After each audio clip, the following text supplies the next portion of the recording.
Alors, précédemment, qu'est-ce qu'on a fait? On a regardé un peu ce que c'était le Quest, comment on le scannait, c'était quoi Fusion Conductor. On a regardé un peu ce que c'était OpenBrush, la prise de mesure, les triangles, les lignes.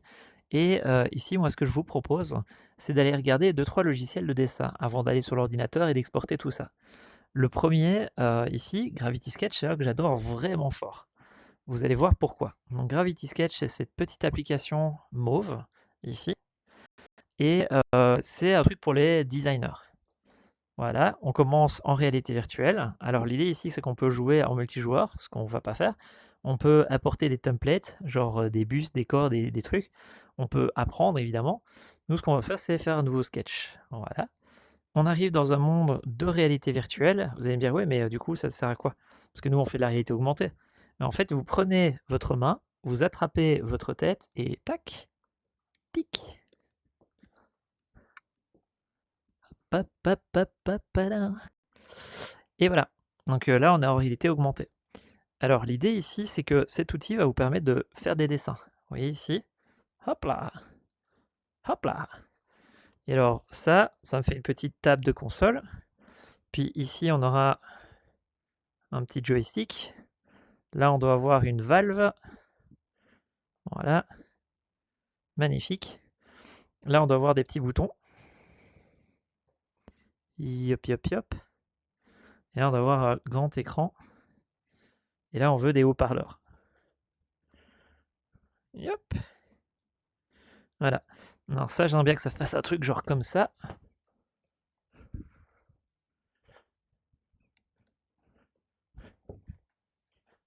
Et voilà.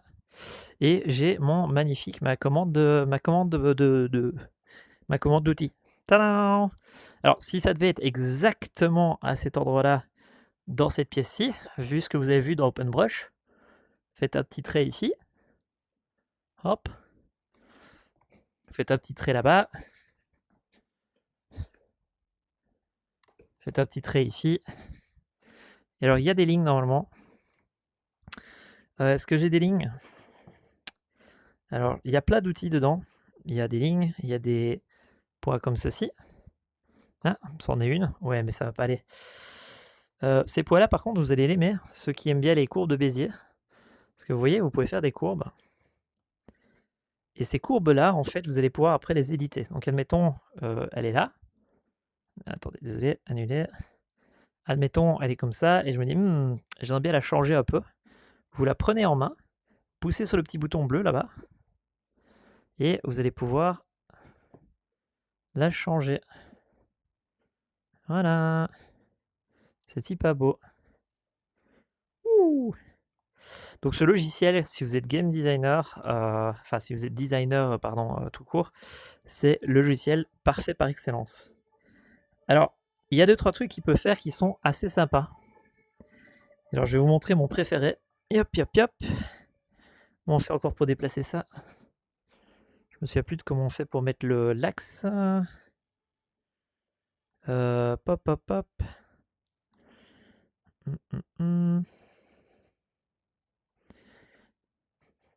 Ah mince. Bon bah j'ai foiré niveau des distances. C'est pas grave. En fait, voilà ce que ça permet de faire par exemple.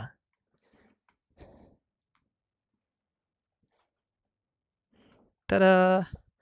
Et j'ai un vase. Ce vase-là, je vais aller mettre ici. Voilà.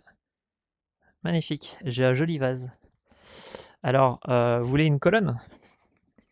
Hop, vous mettez là-bas.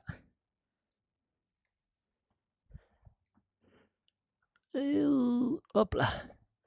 Et voilà. J'ai une colonne. Hop, hop, hop. Voilà. Vous voyez qu'on peut y faire pas mal d'utilisations. Une des utilisations aussi que vous pouvez faire, c'est du low poly. Comme ceci. Tada! C'est pas joli? Alors vous voyez que ça c'est dangereux à faire, hein, parce que basiquement, dès que vous faites ça, vous avez perdu les mesures de la pièce. Si votre but c'était d'avoir ce truc-là dans la pièce, c'est un peu mort. Donc ici, bah tant pis. Ça aurait gardé les mesures, hein, mais là on vient de les perdre, quoi. Enfin, on vient de le perdre par rapport aux autres points. Ah, CTRL Z. Alors CTRL Z et on revient en arrière comme ça. voyez, on a notre point là-bas, on a notre point là-bas, on a notre point qui devrait être par là-bas, et on a notre truc ici, donc on va pouvoir le recharger. Bon, en l'occurrence ici, je vais pas pouvoir le recharger correctement, mais admettons que je le fais à la grosse louche.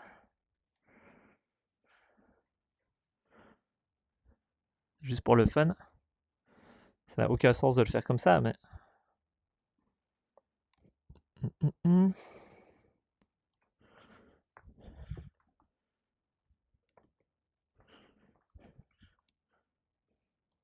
Bon bah ici, ça va être grosso modo. Hein. Tada! Très très grosso modo. Mais on y est plus ou moins. Donc là, je peux recommencer à partir d'ici. Donc ici, voilà, on a notre pylône, on a notre colonne, on a ceci. Qu'est-ce qu'on a d'autre? On a des toiles. Bon, en gros, vous avez compris, l'idée, c'est un outil 3D. On peut mettre des cubes, des ronds. Hop, hop, hop. Voilà. Alors, par exemple, ici, si je veux éditer celui-là, je le prends et je pousse sur le petit bouton bleu ici. Donc, je le prends et je pousse sur le bouton bleu. Et ça me permet de l'éditer. Vous voyez ici. Hop, hop, hop. Bon, ici, en l'occurrence, ça fait pas grand-chose, mais voilà. Et une fois qu'on a fini d'éditer le bouton bleu, on peut le laisser comme il est. Tadam! Yop, yop, yop. Et donc maintenant, admettons, je me dis, j'ai envie d'exporter ça. On va dans le menu, ici, on va dans Export, et là, on lui donne un petit nom. Alors, je vous présente les claviers en réalité virtuelle. Bon, on n'a pas de clavier comme ça pour taper, on est obligé de taper comme on peut. Alors, celui-là, c'est à tabourin, je les aime encore bien. C'est donc du coup ici Airbnb, console.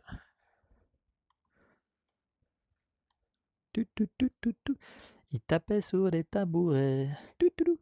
Et donc voilà, là en fait il vient de me donner un petit nom, je pousse sur le petit bouton V ici, et il vient de l'exporter. Alors normalement, il est exporté. Bon, juste pour être sûr, je vais quand même le sauvegarder en tant que non-export. BNB. BNB. Voilà.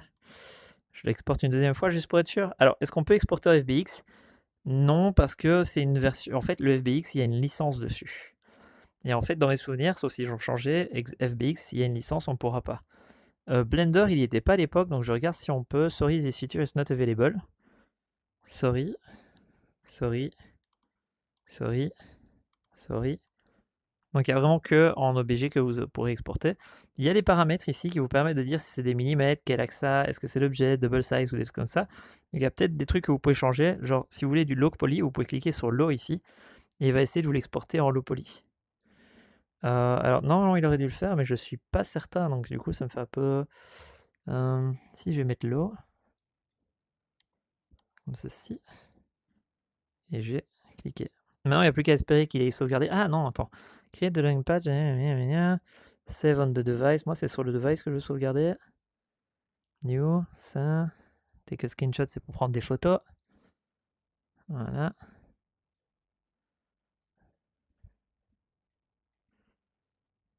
Je crois qu'il l'a pris, mais... create a Launchpad Community. Normalement, on n'est pas censé se loguer pour pouvoir prendre des photos et prendre des exports. Hein. C'est censé fonctionner aussi hors ligne. Dans mes souvenirs. Donc, j'espère que ça l'a bien fait.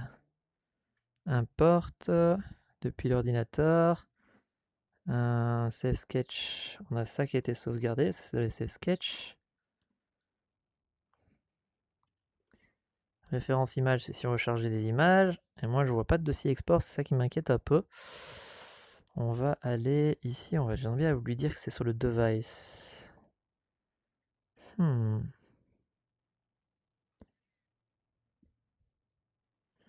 Est-ce qu'ils ont changé?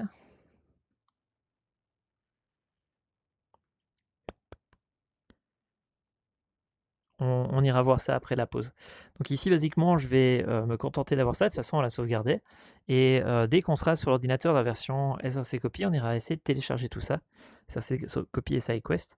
Donc voilà, ça c'était c'était Gravity Sketch. Donc je rappelle, c'est celui-là. Gravity Sketch. Voilà, voilà.